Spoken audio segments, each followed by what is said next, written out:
Cześć kochani, jak zwykle witam Was Janusz Dąbrowski na kanale Barwy Zdrowia, kanale poświęconym wszelkim formom promocji zdrowia, naszej sprawności. Stali bywalcy już o tym doskonale wiedzą, a ci, którzy są nowymi gośćmi tutaj na naszym kanale, no zapraszam do korzystania. Oczywiście jest masa playlist, jak klikniecie playlisty, to rozwinie się cała biblioteka tego wszystkiego. Już jest ponad 340 filmów.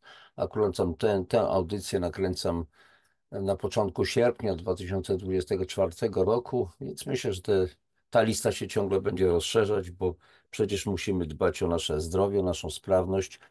A posłuchajcie, do tego jest przede wszystkim bardzo potrzebna, wręcz niezbędna odpowiednia wiedza, informacja. Jak mamy wiedzę, to możemy podejmować jakiekolwiek decyzje. Może odwleczemy jakieś działania, bo nie mamy czasami jakichś możliwości i tak dalej, ale z drugiej strony, jak już wiemy, po prostu, to możemy do czegoś tam po prostu dążyć. Więc jeżeli już wiemy, o co chodzi z tym zdrowiem, co jest warunkiem tego zdrowia, co nam doskwiera, że tak powiem, i co jest przyczyną naszych problemów zdrowotnych, to już wiemy, że będziemy mogli po prostu podjąć jakieś działania zaradcze. I teraz, kochani, oczywiście wiecie już doskonale, mówię o tych starych bywalcach, że bazuję bardzo często oczywiście na pracach naukowych, wynajduję je, czytam i staram się je, że tak powiem, przełożyć na e, ludzki język, bardziej zrozumiały. Zaznaczam, że nie jestem tutaj alfą i omegą, też napotykam jakieś trudności, tak zwane zrozumieniowe, nazwijmy to tak, a więc czytanie ze zrozumieniem, bo język naukowców jest często bardzo skomplikowany. Są różnego rodzaju określenia, pojęcia, terminy, jakieś definicje takie, że przeciętny, każdy z nas z ledwością się w tym połapie. No, nie ukrywam, że mam pewną wprawę w rozumieniu dzięki tej wiedzy, którą już mam, którą nabywałem w przeciągu lat od końca lat 90. ubiegłego wieku. No więc staram się sobie jakoś radzić i tłumaczyć wam również to w miarę w prosty sposób. Kochani, mówiłem o kliknięciach, że jak ktoś tam kliknie akurat i otworzy mu się ten kanał albo playlisty, to też od razu prośba o kliknięcie, ewentualnie o polubienie, o zasubskrybowanie. Będziecie otrzymywali powiadomienia. Oczywiście będę prosił również na końcu o to, bo mi chodzi o to, żeby ten kanał po prostu windował się w górę.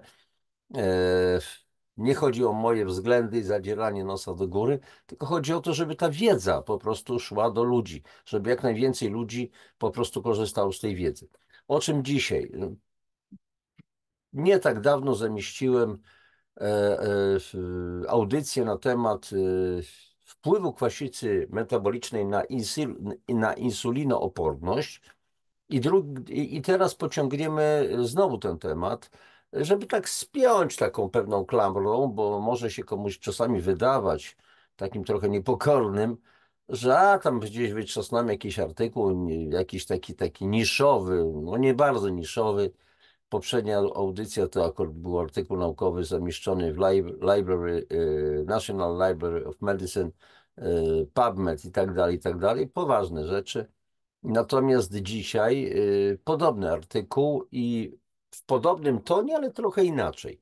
Więc okazuje się, posłuchajcie, że ta kwasica metaboliczna, o której ja ciągle mówię, a niedługo nakręcę jeszcze bardzo ciekawy artykuł, który no w końcu rozbije w proch i pył, tak prawdę mówiąc. Przepraszam, audycję nakręcę, rozbije w proch i pył te różne bajdurzenia o tym, że kwasica metaboliczna nie istnieje, że i tam takie różne historie.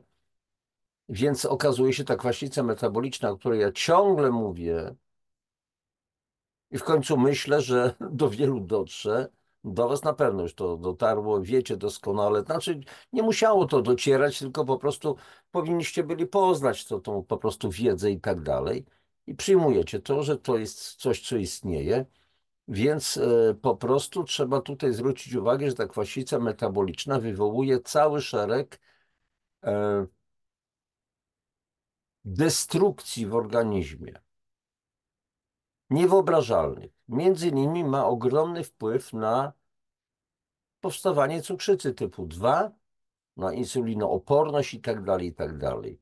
Czego nie dotkniemy, to zatoksycznienie organizmu, bo ta kwasica metaboliczna to jest inaczej zatoksycznienie organizmu. Każdego dnia przez wiele lat, 10, 15, 20, 30 lat, po prostu wtłaczamy w siebie jedzenie, produkty do jedzenia, które dzisiaj zawierają ogromną ilość konserwantów, barwników, polepszaczy, współchniaczy, mikroplastiku, nanoplastiku itd., itd. To jedzenie jest często poddawane po prostu naświetlaniom, promieniami, które mają za zadanie wybić wszystkie bakterie, żeby to się jak najdłużej stało na półkach sklepowych i tak dalej. I to bardzo silnie nas obciąża. Wytwarzają się w organizmie jony wodorowe, dodatnie jony wodorowe, czyli inaczej protony wodorowe, które nas potwornie zakwaszają. To jest podstawowy czynnik. Niedługo jeszcze będę o tym mówił w jednej z następnych audycji, a dzisiaj zajmiemy się właśnie tymi sprawami z insulinoopornością, która jest wywoływana po prostu przez kwasicę. W tym celu posłuchajcie, udostępnię ekran i tutaj Wam pokażę, już udostępniam i tutaj Wam pokazuję ten artykuł oryginalny. Dobrze, akceptuję, niech będzie. A więc niskostopniowa, czyli niskopoziomowa kwasica metaboliczna, która prowadzi do insulinooporności, a więc tutaj będziecie widzieli, link zamieszczę, jest tutaj sporo do czytania, oczywiście po angielsku. Niektóre są, niektóre po prostu pojęcia są dość trudnawe, że tak powiem, ale myślę, że po prostu poradzimy, tylko momencik jeszcze zajrzę do dobrze, i przypomniało mi się coś, że tak powiem, i tutaj wracam do udostępniania. OK, wznawiam udostępnienia, więc jest to poważny artykuł. Zobaczcie tutaj no, autorzy, referencje i tak dalej. To jest po angielsku, my się zajmiemy oczywiście tłumaczeniem polskim, tylko pozwolicie, że ja zwiększę ewentualnie czcionkę, żeby i Wam było wyraźniej do czytania. A więc popatrzcie, kwasica metaboliczna niskiego stopnia jako czynnik wywołujący insulinooporność. Pytanie, kto u nas, tak prawdę mówiąc, z tych, którzy zajmują się zdrowiem, może coś na ten temat wiedzieć. Leki, leki, leki, leki i tak przez całe życie, bo cukrzyca to jest choroba niewyleczalna, nieuleczalna podobno, tak jak RZS, jak dna moczanowa, jak nowotwory i tak dalej, nieuleczalne. Bzdury nad bzdurami, koniec, kropka. Dobrze. I teraz posłuchajcie, najpierw wstęp. Przypomnienie, bo wy już macie ogromną wiedzę na ten temat, oglądacie moje audycje, więc dla was czym jest kwasica metaboliczna, to już prawie nie stanowi żadnego problemu, ale przypomnijmy, wstęp, czym jest kwasica metaboliczna, jak się rozwija. Kwasica metaboliczna, od razu zaznaczam, nie jest to kwasica krwi. Występuje, gdy w organizmie zatrzymuje się kwas, co prowadzi do spadku zdolności buforowania tegoż kwasu. Bo w organizmie są systemy buforowe, węglanowy, białczanowy i tam takie różne historie. Jednakże zatrzymanie kwasu może wystąpić nawet wtedy, gdy stężenie wodorowęglanu w surowicy jest prawidłowe. Co to są wodorowęglany? Są to związki zasadowe, alkaliczne inaczej, które po prostu, no, przykładem takiego wodorowęglanu, albo inaczej kwaśnego wodorowęglanu, przepraszam, kwaśnego węglanu, albo inaczej wodorowęglanu, bo kwaśny to wodoro, ten człon wodoro to od razu jest synonimem zakwaszenia, bo tam chodzi o wodór, jon wodorowy, który ewentualnie w organizmie zakwasza. A więc wodory węglane, kwaśnym węglanem sodu jest na przykład zwykła soda, którą możemy kupić w sklepie spożywczym. A więc Zatrzymanie kwasu może wystąpić nawet wtedy, gdy stężenie wodorowęglanów w surowicy jest prawidłowe. Istnieją 4 mechanizmy, dzięki którym w organizmie może rozwinąć się kwasica metaboliczna. Po pierwsze, zwiększone spożycie kwasów z pożywienia, z jedzenia. Po drugie, zwiększone wytwarzanie stałych kwasów, na przykład w cukrzycowej kwasicy ketonowej, alkoholowej kwasicy ketonowej lub długotrwałym głodzeniu. Po trzecie, zwiększona utrata zasad w wyniku na przykład biegunek. I po czwarte, zmniejszone wydalanie kwasu przez nerki. 4 takie główne przyczyny nie tyle powstawania, ile zaistnienia i istnienia kwasicy metabolicznej w organizmie. Organizm nie da rady buforować, nerki już nie dają rady i tak dalej, ten kwas zostaje. Ponadto określone leki mogą powodować lub przyczyniać się do kwasicy metabolicznej. A jakże? A na przykład co robi chemioterapia w przypadku terapii nowotworowych? Przecież to jest wybitnie agresywna chemia. W organizmie występują 2 główne rodzaje kwasów. Kwas węglowy, H2CO3 i kwasy niewęglowe. Bo tu pisze akurat kwas niewęglowy, ale to ogólnie jest więcej tych kwasów. Kwas węglowy powstaje, gdy cząsteczka wodorowęglanu łączy się z jonem wodorowym. Słuchajcie, to nie jest istotna ta cała chemia, nie będziemy tutaj przypominać, zresztą ja też nie jestem najlepszy akurat w te klocki, że tak powiem, ale tutaj chodzi o to, przepraszam, zamknę tutaj, jakieś okno się mi pojawiło niepotrzebne. Ostatecznie kwas węglowy zamienia się w wodę i dwutlenek węgla. I teraz co możemy zrobić z tym dwutlenkiem węgla? Możemy go wydychać, a więc po prostu płuca też odgrywają ogromną rolę w odkwaszaniu, o ile wszystko prawidłowo funkcjonuje. Tak więc, jeśli wytworzymy w organizmie wodorowęglany, czyli zasady, alkalia, zasad, tutaj piszę zasadowości, zasad dostarczanych przez odżywianie, przez dietę, możemy wydychać ten kwas, nie wyczerpując własnego poziomu wodorowęglanów. Wodorowęglanów, powtórzę jeszcze, czyli alkaliów, zasad, które nas chronią, które chronią organizm. Kwasy natomiast niewęglowe są kwasami stałymi i nie mogą być wydychane przez płuca. Należą do nich kwas mlekowy, kwas fosforowy, kwas siarkowy, moczowy i ketokwasy, kwas acetooctowy, kwas beta-hydroksymasłowy. Niektóre z tych stałych kwasów mogą być wydalane z moczem w postaci wolnej, jednakże pH moczu może spaść jedynie do około 4,4 pH, czyli potencja hydrogenie, potencja jonów wydrowych. No 4,4 to jest potworne zakwaszenie organizmu. Potworne.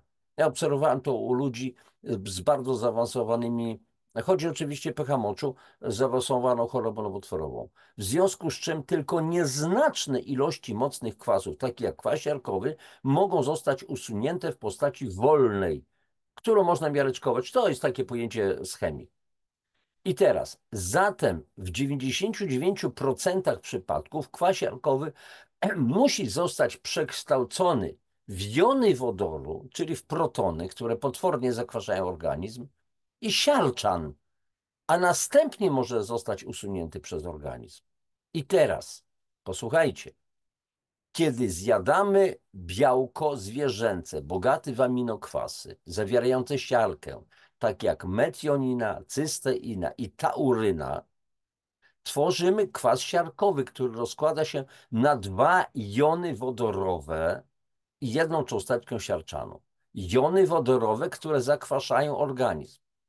Jeśli spożywamy duże ilości białka zwierzęcego, prowadzi to do wytwarzania dużych ilości jonów wodorowych, które są neutralizowane przez cytrynian lub wodorowęglany. Akurat ja tutaj takiego coś mam, no nie będę pokazywał obwolut, pokazało mi się.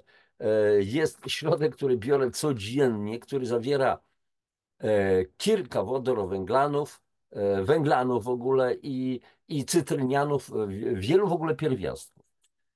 Odkwaszam się regularnie i tak dalej. Tylko trzeba wiedzieć oczywiście, jak to brać, ile tego brać i czy tylko to. No można tylko to, ale warto coś jeszcze. Zatem spożywanie dużych ilości białka zwierzęcego wyczerpuje naszą zdolność buforowania wodorowęglanów i cytrynianów.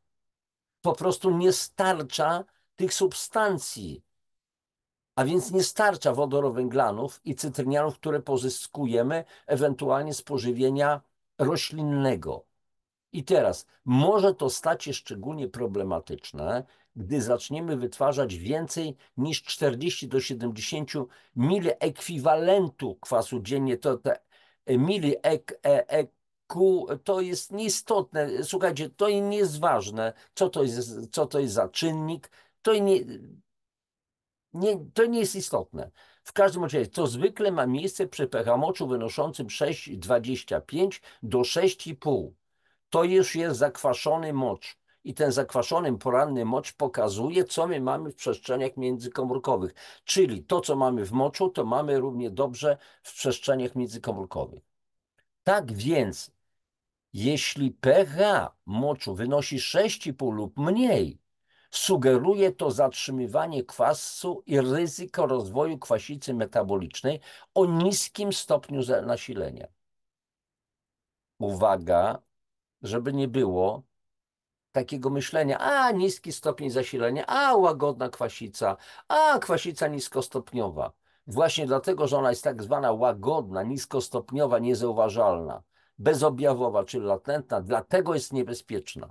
To jest tak, jakby kropelka wody spadała nam głowę, na głowę, na głowę. Jakbyśmy odcinali plasterki kiełbasy.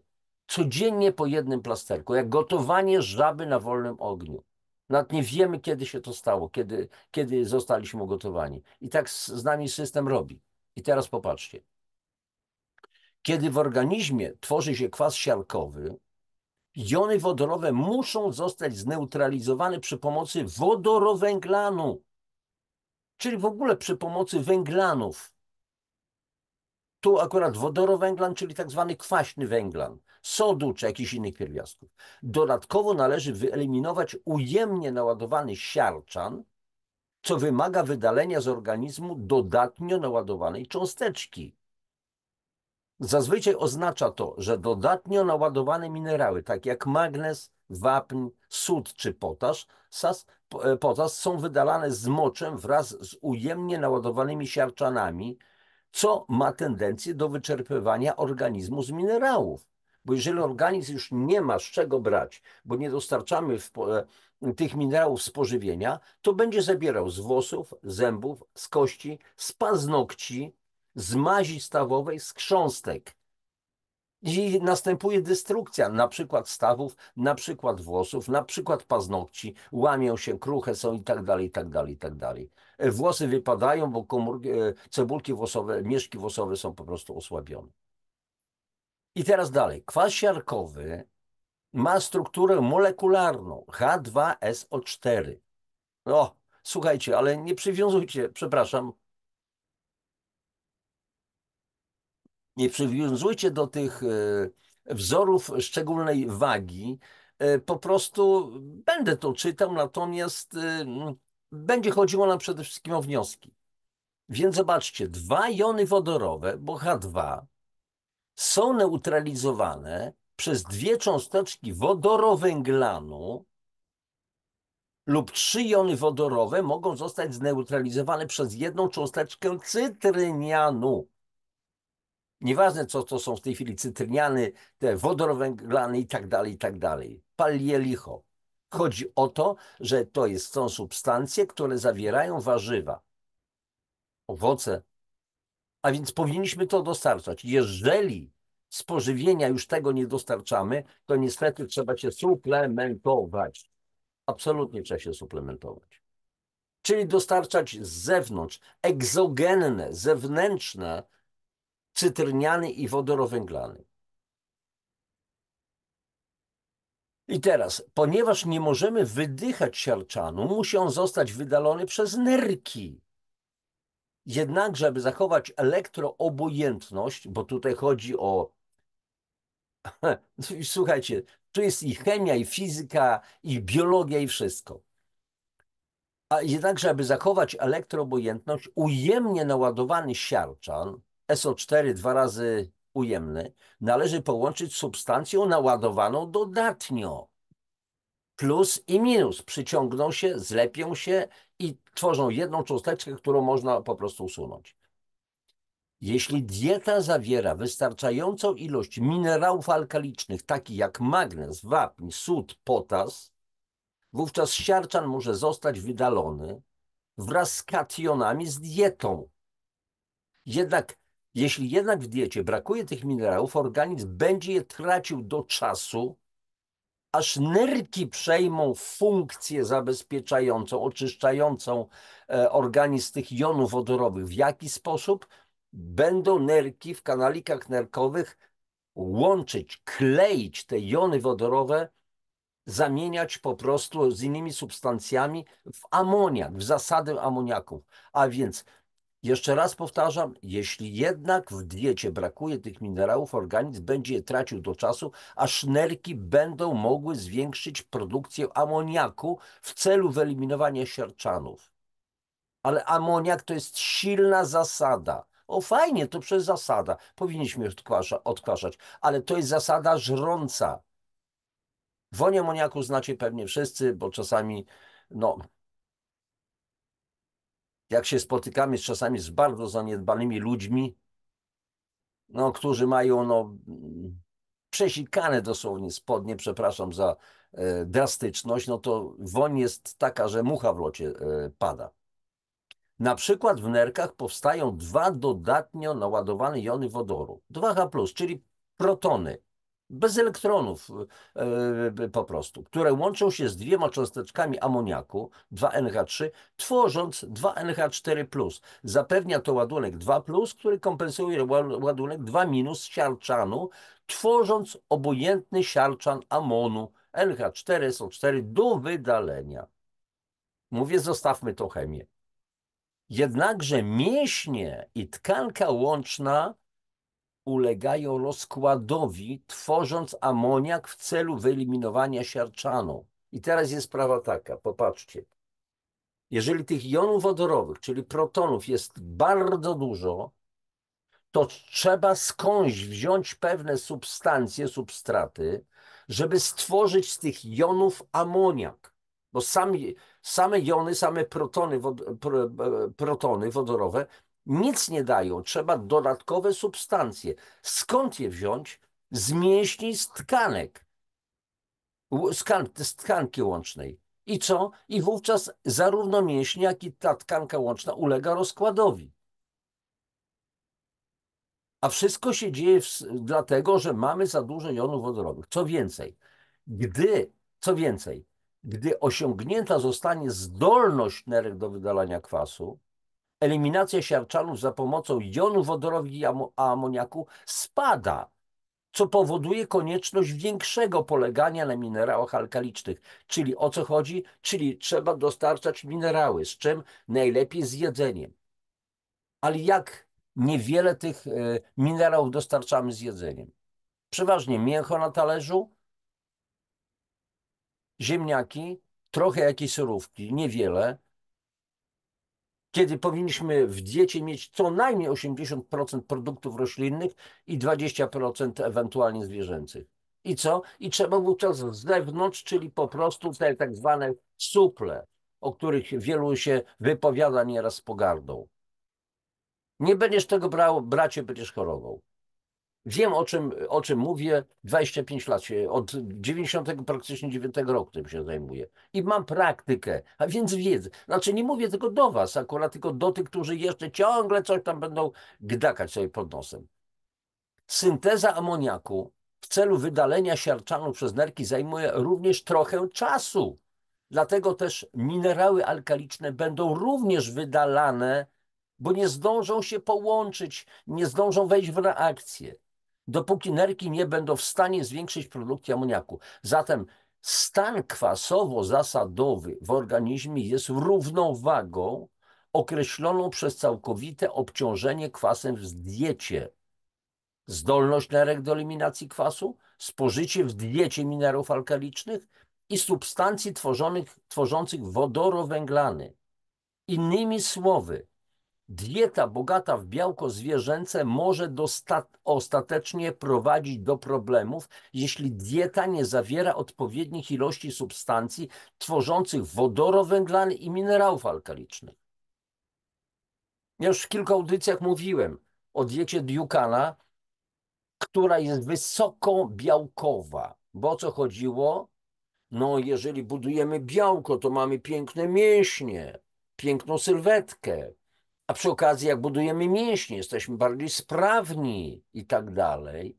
Mięśnie są bardzo ważne, zwłaszcza mięśnie szkieletowe, ale białko, jeżeli jesteśmy przebiałczeni, jeżeli nie równoważymy tego białka z wieloma witaminami i minerałami, to to białko nie będzie trawione, będzie gnić w naszych trzewiach. I to się czuje w toalecie, powoni, indole, skatole, anglikony, jad trupi i tak dalej, i ptomaina na przykład i tak dalej, i tak dalej. Tak to jest, kochani, naprawdę. A więc dlatego albo zmieniamy sposób odżywiania się i więcej produktów roślinnych, albo też dostarczamy po prostu te niezbędne składniki w postaci konkretnych suplementów diety, tylko nie chemicznych, że tak powiem, nie nieczystych, niewybranych. Jedna tylko substancja. To muszą być wieloskładnikowe i naturalne, pozyskiwane z natury dosłownie, tak jak matka natura stworzyła. Spożywanie diety bogatej w białko zwierzęce, ale niewystarczającej w minerały zasadowe i substancje tworzące wodorowęglany, może uszczuplić stan mineralny organizmu, predysponować do rozpadu kości, mięśni, tkanki łącznej, a ostatecznie doprowadzi do uszkodzenia nerek. A ilu z nas, jak wielu ma uszkodzone nerki? Kamica nerkowa, te inne historie. Dlaczego kamica nerkowa? A dlaczego inne różne jakieś niewydolności, zapalenie kłębuszków nerkowych, miedniczek i tak dalej, i tak dalej? Dlatego też spożywanie, dlatego też spożywanie wody mineralnej zawierającej wodorowęglany lub pokarmów roślinnych oraz minerałów alkalicznych w kontekście diety zwierzęcej lub diety wszystkożernej jest ważnym krokiem w utrzymaniu równowagi kwasowo-zasadowej organizmu. Uwaga! Była tutaj mowa o wodzie mineralnej. Z tym się kompletnie nie zgadzam. Ci naukowcy mogą też, słuchajcie, no, nikt nigdy niczego nie wie. Janusz Dąbrowski też może się mylić, może nie mieć określonej wiedzy, natomiast jeżeli chodzi o wodę, no to troszeczkę wiem. Akurat tutaj mam pod ręką na półkach moje książki, Woda, fenomen życia, przy okazji reklamuję je. Może ktoś z Was zamówi, ale to chodzi o rzetelną wiedzę. Więc po prostu trzeba rozważyć funkcję wody. Woda ma myć zewnętrzną naszą skórę i wewnętrzną, przepłukiwać błony śluzowe, przepłukiwać płuca, przepłukiwać jelita. Powierzchnia jelit to jest 360 metrów kwadratowych. 360 metrów, jak boisko piłkarskie chyba. I teraz woda ma rozcieńczać, rozpuszczać, transportować. Jeżeli woda będzie zawierała już jakieś minerały, a pozyskiwanie minerałów z wody jest bardzo trudne. Zaledwie około 5 góra do 7% minerałów z wody się przyswaja. A więc nie ma sensu pić wód mineralnych kompletnie, dlatego że w temperaturze ludzkiego ciała te minerały, ta rozpuszczona skała bardzo chętnie osadza się w naszych stawach i w naczyniach krwionośnych.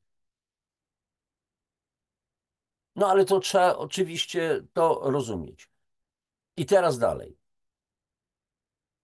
Dlatego dieta bogata w białko zwierzęce, oj, przepraszam bardzo, dlatego dieta bogata w białko zwierzęce wiąże się z pewnymi kosztami związanymi z wytwarzaniem większej ilości amoniaku, co powoduje uszkodzenia mięśni, tkanki łącznej i nerek lub utratą większej ilości minerałów zasadowych w wyniku rozkładu kości.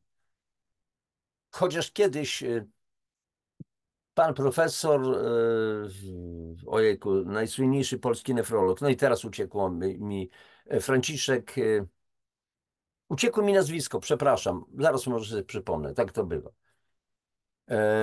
mówił, że szkielet jest zbyt cenny dla organizmu, żeby organizm go zaczął zużywać. Ten człowiek, ten pan profesor, wiedział praktycznie wszystko na temat nerek, ale jak widzicie, każdy popełnia różne błędy. Jak nie mam co jeść, ale mam złoto, mam pierścionki, brylanty, to za bochenek chleba oddam pierścionek wart 20 tysięcy dolarów. A więc szkielet będzie też zużywany, będą wyciągane z niego pierwiastki zasadowe. We współczesnej diecie powolne zakwaszenie organizmu następuje głównie na skutek proporcjonalnie wysokiego spożycia białka zwierzęcego i zbóż w porównaniu z podstawowymi owocami i warzywami. Jesteśmy przebiałczeni.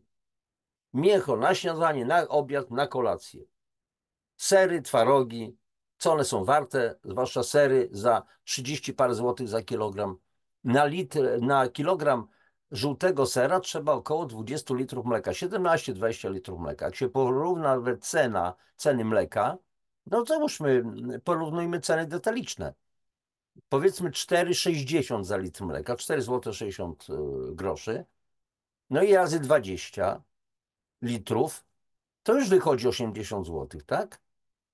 To jak to może być ser za 30 parę, za 40 parę złotych? To co w tym serze jest? Ponadto napoje zawierające kwas fosforowy i gazowane napoje alkoholowe. A co zawiera kwas fosforowy? A czy nie najsłynniejszy napój tłumiący pragnienie świata, Coca-Cola i te inne historie, wynalazki, również przyczyniają się do zwiększenia zawartości kwasu w diecie. Słuchajcie, mnie szlak trafia, jak widzę w wielu domach, na przyjęciach, na jakieś święta, nie święta, Wielkiej Nocy, Bożego Narodzenia. Oczywiście te potężne butle, czego? Oczywiście Coca-Coli. Dzieciom. Przewody pokarmowe jelita są zniszczone. To jest kwas ortofosforowy, plus oczywiście duże ilości cukru. Kiedy spożywamy aniony organiczne znajdujące się w owocach i warzywach, tak jak cytrynian, jabłczan, glukonian, słuchajcie, o właśnie to, co pokazuję, zawiera glukonian miedzi, wspaniale oddziałujący na cerę, mogą one w organizmie przekształcić się w wodorowęglany i przyjąć, czyli zneutralizować jony, związać jony wodorowe do wydalenia. W ten sposób zachowujemy naszą zdolność buforowania. Im więcej białka jemy lub im więcej mamy mięśni, tym więcej kwasu możemy wydalić z moczem w postaci amonu. Znaczy, to trzeba zrozumieć, że im więcej białka zjadamy, ale to te jony wodorowe, które powstają w wyniku zjadania białek i mamy zdolność buforowania, czyli mamy zapasy minerałów, to tym więcej tych kwasów możemy wówczas wydalić z moczem. Dalej, spożywanie odpowiedniej ilości białka oraz budowanie, utrzymywanie silnych mięśni jest ważne dla zdrowia, ponieważ pomaga zmniejszyć ryzyko sarkopenii. Sarkopenia, czyli tracenie mięśni. No, starzy ludzie często mają to, no, ciała po prostu bezmięśniowe, skóra i kości. Upadków, nie upadek na chodnik, tylko upadek tak zwany mięśniowy, czyli rabdomioliza, rozpad mięśni, który może prowadzić do śmierci i osłabienia, a także tworzy więcej rezerw mięśni i kości w celu wyeliminowania dodatkowego kwasu.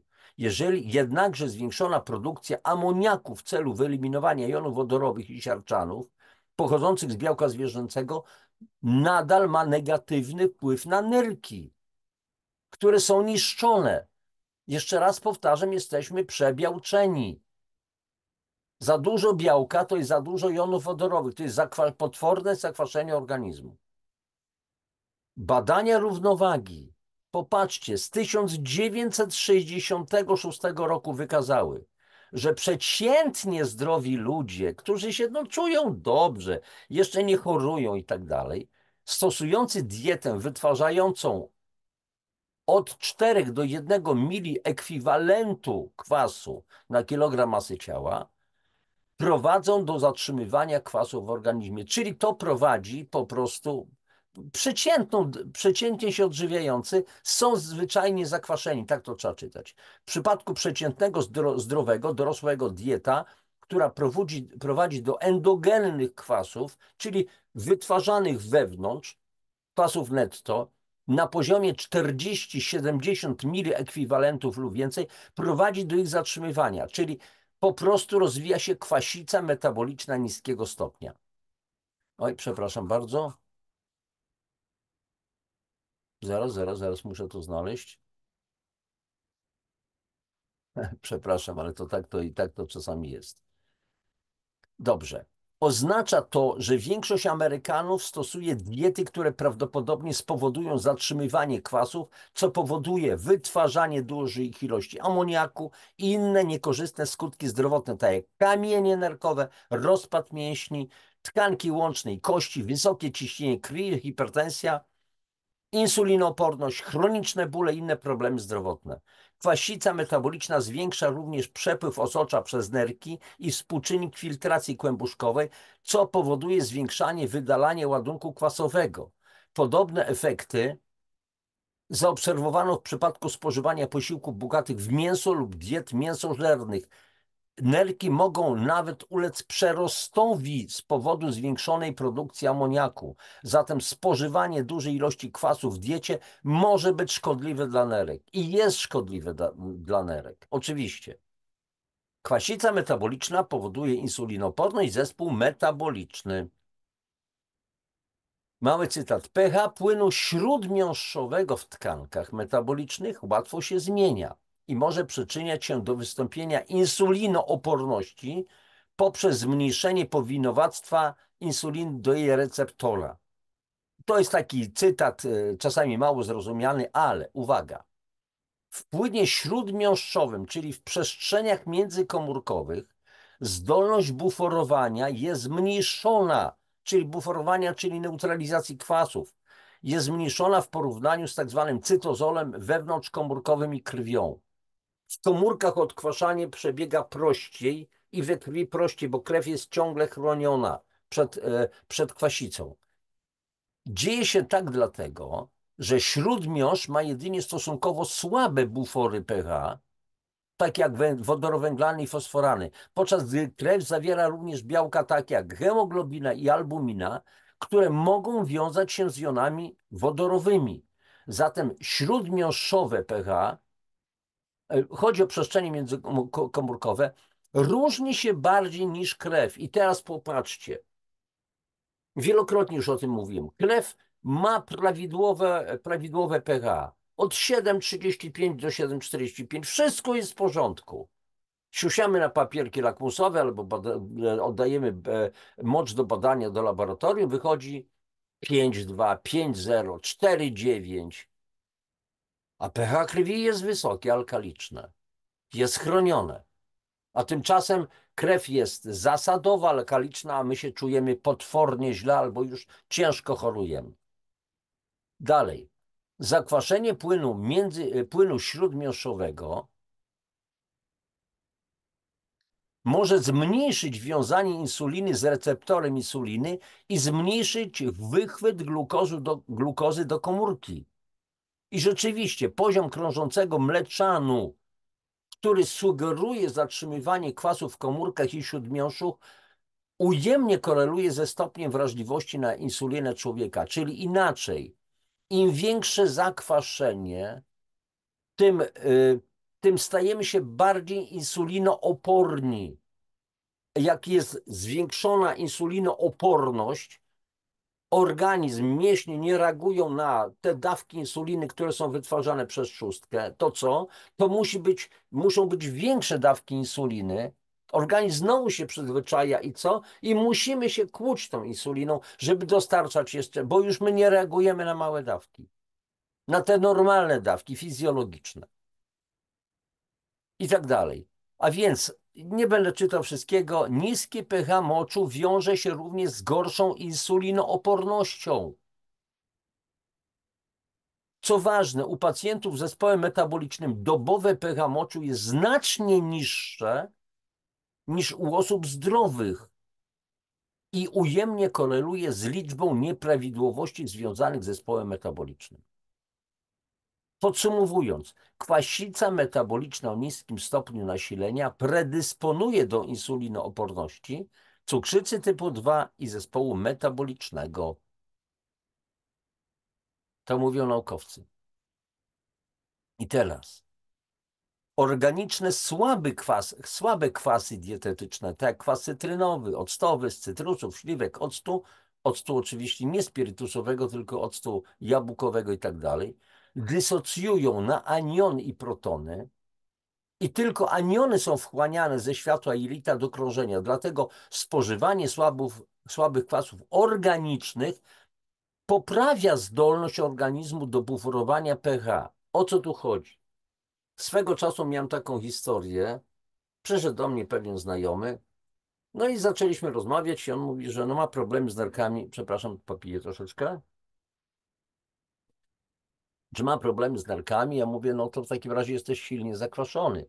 No nie, absolutnie, ale był u lekarza, ja mówię, no i co lekarz powiedział, że ja powinienem się zakwaszać. Ja mówię, co takiego? Ale zainteresowało mnie to. No, ale co lekarz zalecił na to zakwaszenie? No, żebym jak najwięcej pił soku z cytryny do wody, żebym żurawinę jadł.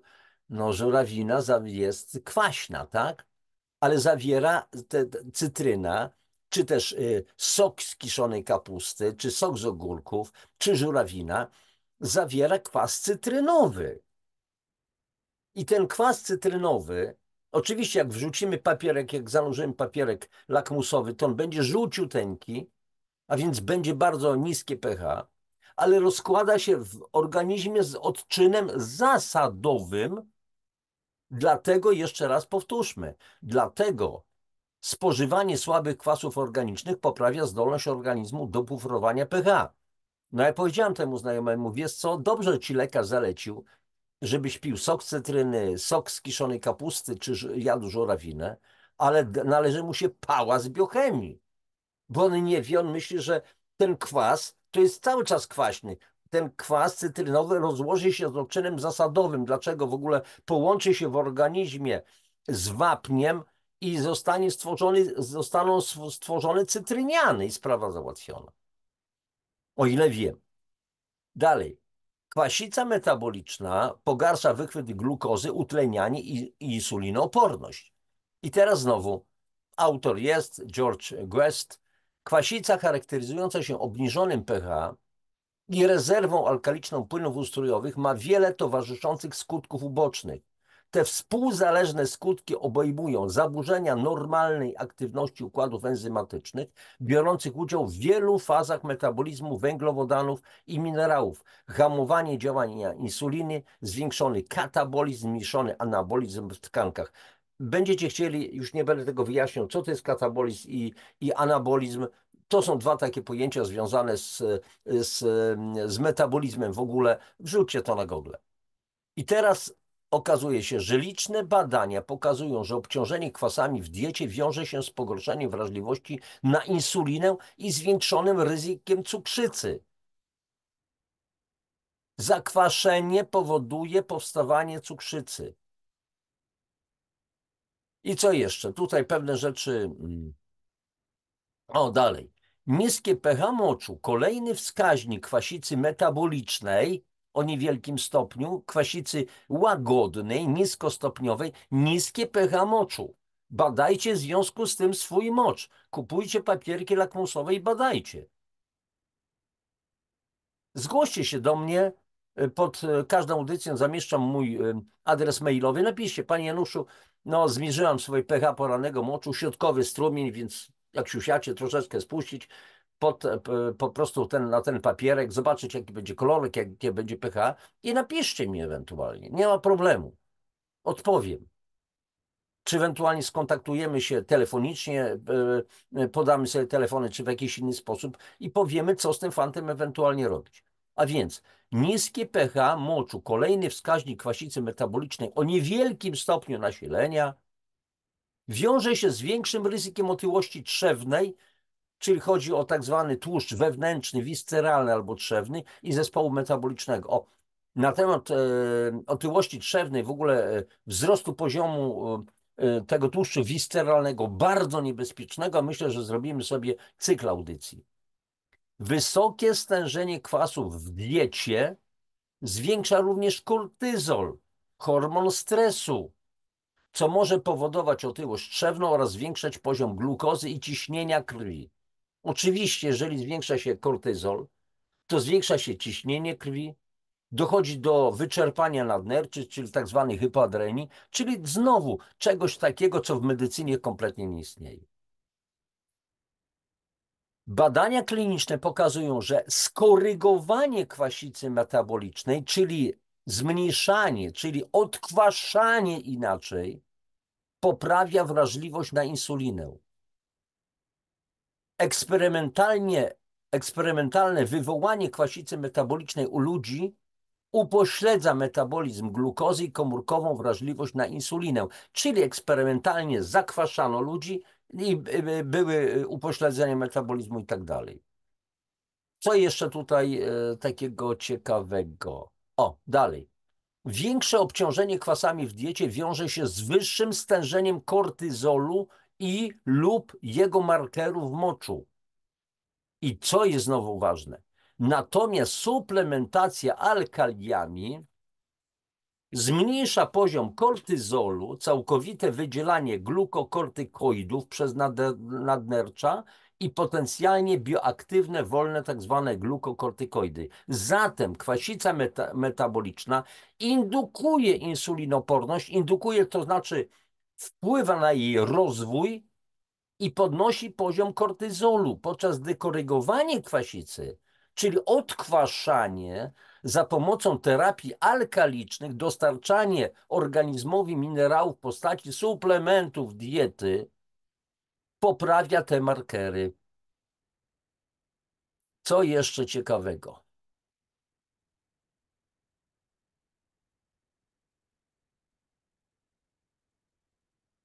O, pewien wniosek, cytat z pewnej pracy. Nasze obecne badanie sugeruje, że obniżone zewnątrzkomórkowe, nie wewnątrzkomórkowe, warunki pH, czyli po prostu kwasica, zakwaszenie przestrzeni międzykomórkowych, mogą powodować patogenezę insulinooporności w komórkach mięśni szkieletowych. Mięśnie stają się oporne na działanie insuliny. Konsekwencją tego, przepraszam bardzo, znowu mi się z automatu coś przeskrolowało. Dobrze. Konsekwencją tego może być przyspieszona degradacja białek w mięśniach szkieletowych. Co to oznacza? Następuje niszczenie mięśni. Dodatkowo niskie pH, czyli zakwaszenie, zmniejsza ekspresję adiponektyny. A to jest, słuchajcie, adiponektyna, cudowny hormon. Słuchajcie, zrobię oddzielną audycję na temat adiponektyny, wytłumaczę. Tutaj powiem tylko takie, że mam bardzo kapitalne doświadczenie z nadciśnieniem. Miałem sporą grupę różnych nadciśnieniowców, którzy już brali od wielu lat leki i zaczynają się odkwaszać. Znaczy weszli w ten kompleksowy program zdrowia, którego podstawą jest odkwaszanie. Mówię, słuchajcie, macie, a miałem na przykład między innymi chłopa prawie 2 metry wzrostu, chyba 140 czy 160 kg wagi, nadciśnienie i tak dalej, i tak dalej.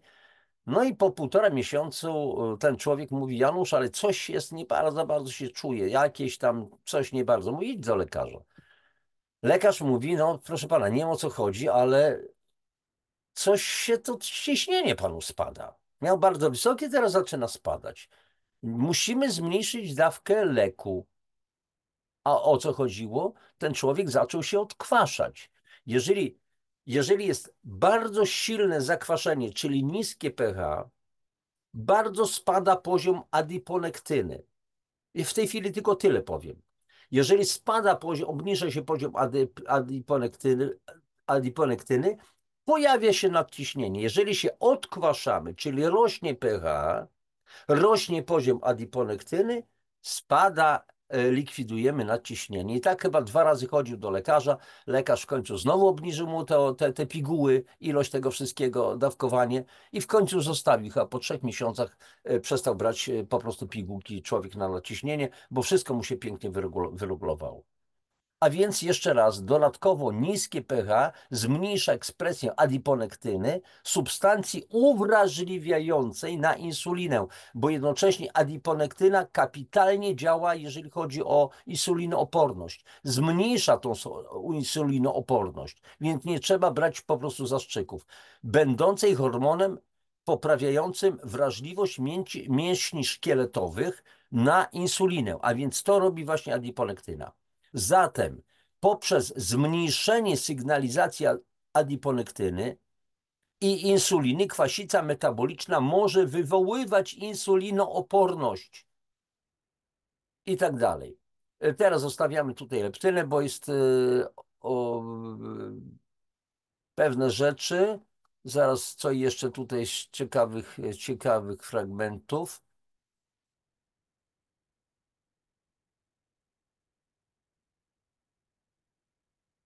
Jeszcze momencik.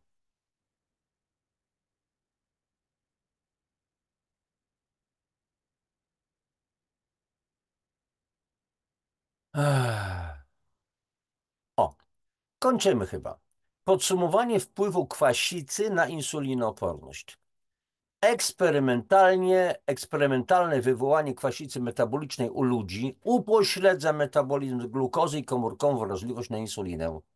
A teraz słuchajcie, nie trzeba eksperymentalnie tego wywoływać, bo masa ludzi, wielu z nas po prostu ma potężną kwasicę metaboliczną. To ma co najmniej 95% ludzi, 95 ludzi na 100.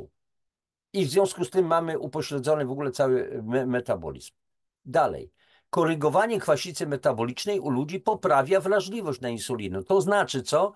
Odkwaszenie poprawia wrażliwość na insulinę. Dalej.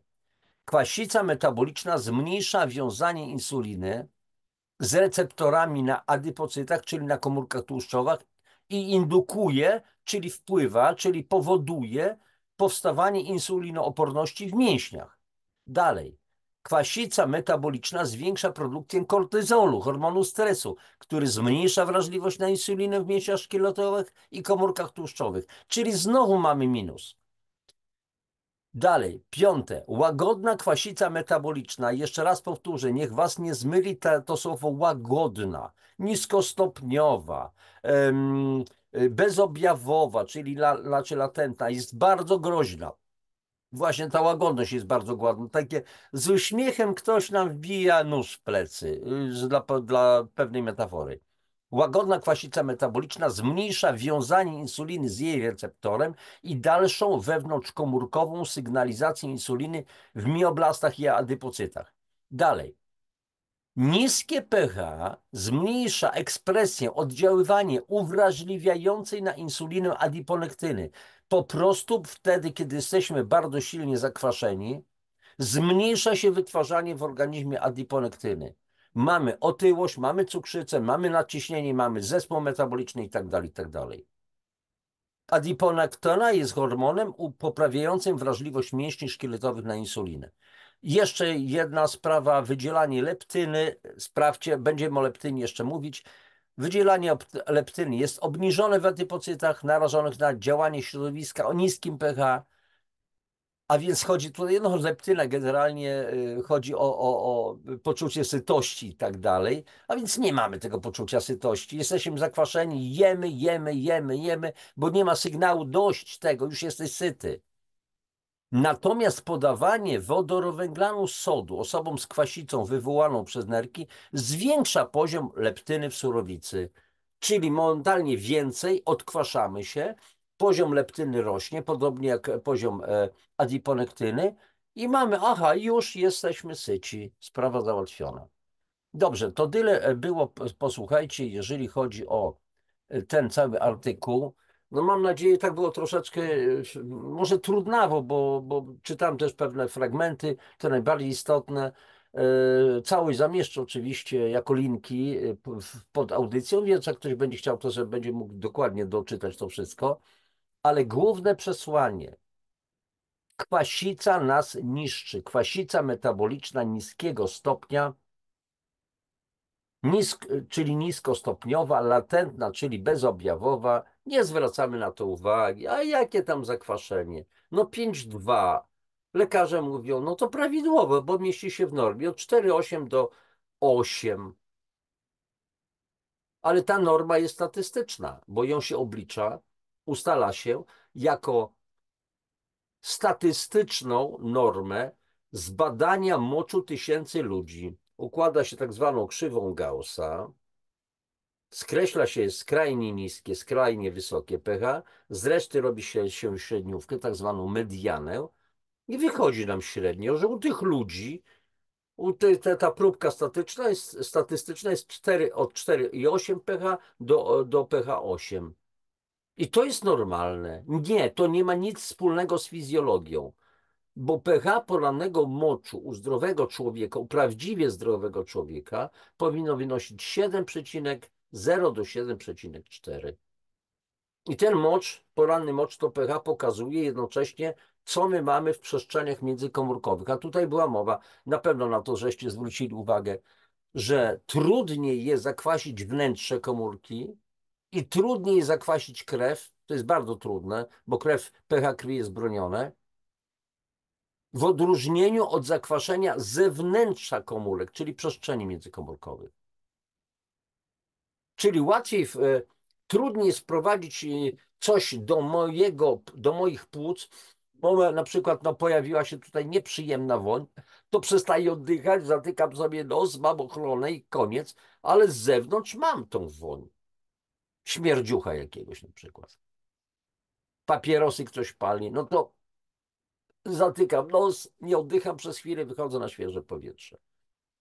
I to zewnętrzne komórek jest potężnie zakwaszone cały czas, cały czas, cały czas, czyli komórki pływają w brei, jak ryby w brudnej wodzie, gdzie wylewane są ścieki, no to po pewnym czasie będą pływały do góry brzuszkami. I ta kwasica nas niszczy. W jaki sposób, to już żeście się dzisiaj więcej jeszcze dowiedzieli.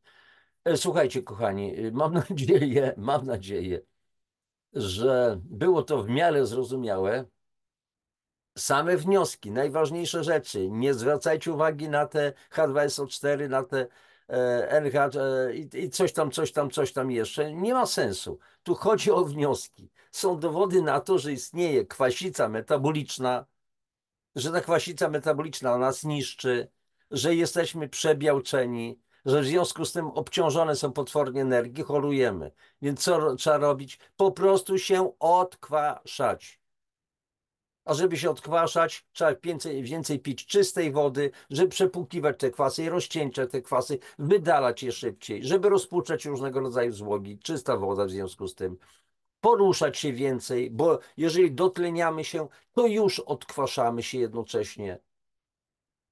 Spalamy te wszystkie różnego rodzaju śmieci chemiczne, które są w naszym organizmie.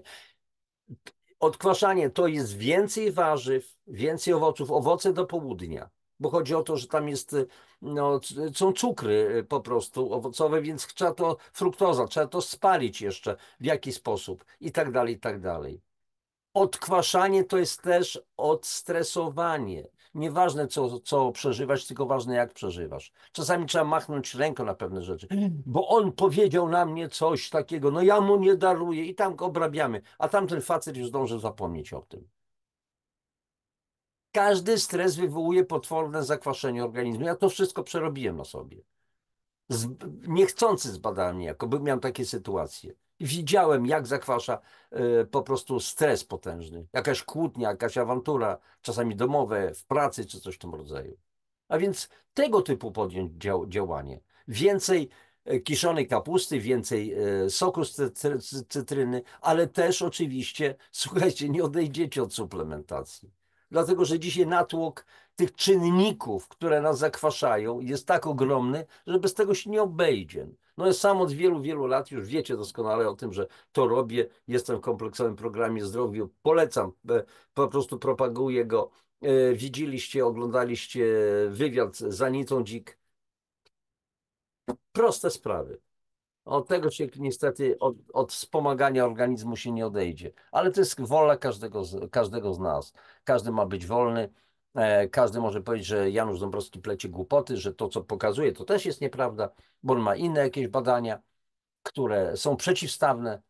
Mm, Jest na YouTubie pewna pani, która no jest chemikiem, mówi, że to jest bzdura. Nie, nie, nie, to nie tak, to jest tylko wyciąganie pieniędzy od ludzi i tak dalej, suplementacja. Tak wielu dietetyków mówi, niech sobie mówią dalej.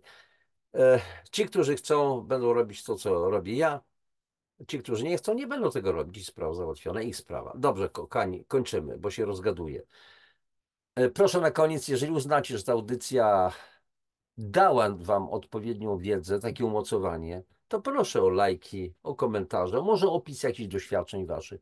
Niejednokrotnie powtarzam, że wśród Was są ludzie, którzy są na tym programie zdrowia, kompleksowym programie zdrowia. Podzielcie się własnymi doświadczeniami, wrażeniami. Trzymajcie się. Wszystkiego najlepszego. Popadki.